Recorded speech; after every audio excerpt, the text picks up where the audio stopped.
में आदि प्रिय सिस्टर्स एवं बच्चों, आज हमारी माँ कलीसिया सेंट जोसेफात के त्यौहार मना रही हैं। इनकी जन्म 1580 में यूक्रेन या बेलारूस देश में हुआ था और इनका जन्म ऑर्थोडॉक्स चर्च में हुआ था। वे ऑर्थोडॉक्स कौन है उसको हमको जानने की आवश्यकता है। ऑर्थोडॉक्स लोग वही थे जैसे हम लोग पवित्र आत्मा को कहते हैं प्रेरितों का धर्मसार में, पिता और पुत्र से ये उत्पन्न होते हैं। इसी धारणा को उन लोग स्वीकार करने में असमर्थ थे शुरुआत में, और धीरे धीरे उन लोग पोप स्वामी के अधीन पर रहना पसंद ना करके उन लोग अलग हो गए थे।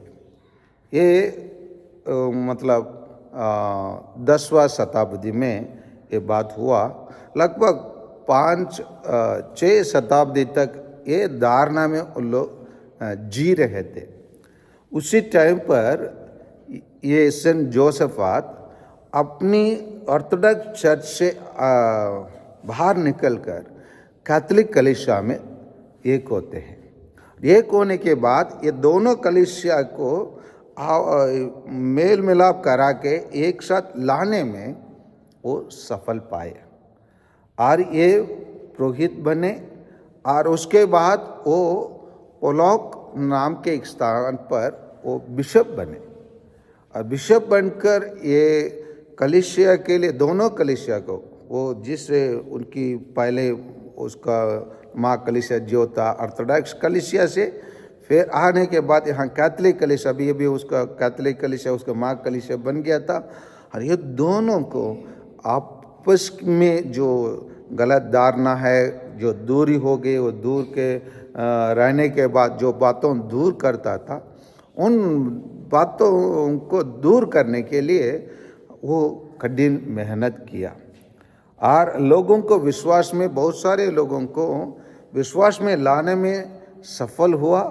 और विशेषकर ऑर्थोडॉक्स चर्च और कैथोलिक चर्च, फिर एक बार पहले के चर्च जो पेतरुस पर बनाया गया, उसे पेतरुस के उस चट्टान पर बनाया वाला चर्च में उन लोग सबको अध्ययन पर लेके आए। लेकिन कभी कभी ऐसे हो जाता है कि ऐसे एक साथ आने में कुछ लोगों को पसंद नहीं होता है। कुछ लोग हम कैसे ये सबको हमारे धारणा को कैसे जोड़ के हम उनमें कैसे एक होंगे, ये उसको विरोध करने लगे। और ये विरोध यहाँ तक हो गया कि कुछ लोग जब वो भीड़ में थे और कुछ दोनों को मिलाने का काम कर रहे थे, उस टाइम पर कुछ लोग उन पर हावी हुए और उसको मार डाले और वो शहीद बन गए। और आज कलीसिया उनको विशेष रूप से याद करती है क्योंकि वो दो भिन्न कलीसियों को एक बनाने में वो सफल हुआ।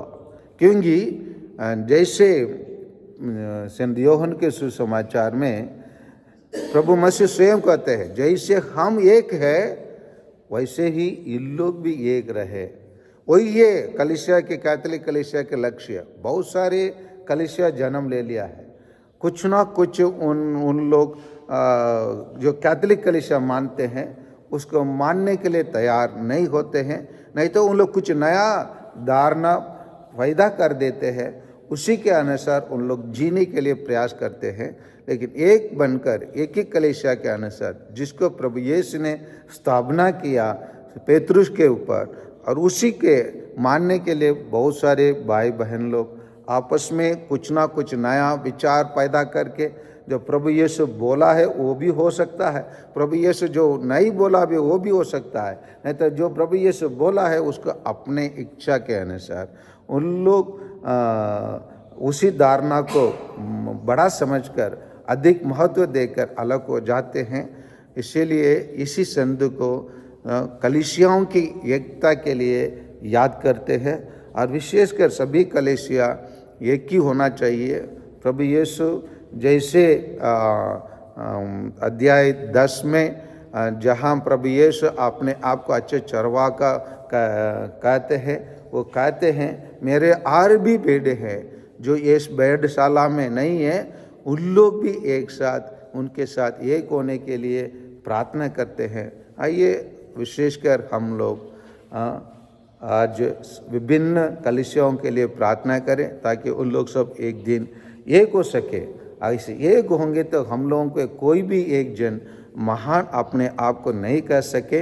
जैसे आज का सुसमाचार सेंट लूकास के सुसमाचार अध्याय 17:10 में कहा गया है, हम सब अयोग्य सेवक भर है, हमने अपना कर्तव्य मात्र पूरा किया है।